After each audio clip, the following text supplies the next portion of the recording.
સરકારી નોકરીની તૈયારી કરતા ઉમેદવારો માટે મોટા સમાચાર 2026માં કેન્દ્ર સરકાર અને ગુજરાત સરકારની વિવિધ વિભાગોમાં નવી સરકારી ભરતીની તકો આવી રહી છે। જો તમે સરકારી નોકરીની તૈયારી કરી રહ્યા છો તો આ માહિતી બિલકુલ ન છોડતા।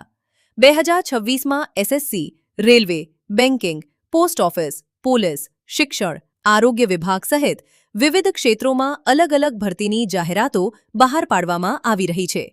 ભરતી પ્રમાણે 10 પાસ, 12 પાસ, ગ્રેજ્યુએટ અને અન્ય લાયકાત ધરાવતા ઉમેદવારો માટે તકો ઉપલબ્ધ હોય છે। દરેક ભરતીમાં વયમર્યાદા, શૈક્ષણિક લાયકાત, અરજીની તારીખ અને પસંદગી પ્રક્રિયા અલગ હોય છે। આ માહિતી તમારા સરકારી નોકરીની તૈયારી કરતા મિત્રો સુધી જરૂર પહોંચાડો। આવી જ નવી સરકારી ભરતી, સરકારી યોજનાઓ, સ્કોલરશિપ અને નોકરીની અપડેટ્સ સૌથી પહેલા મેળવવા માટે હમણાં જ અમારા પેજને ફોલો કરો અને આ વિડિયો શેર કરો।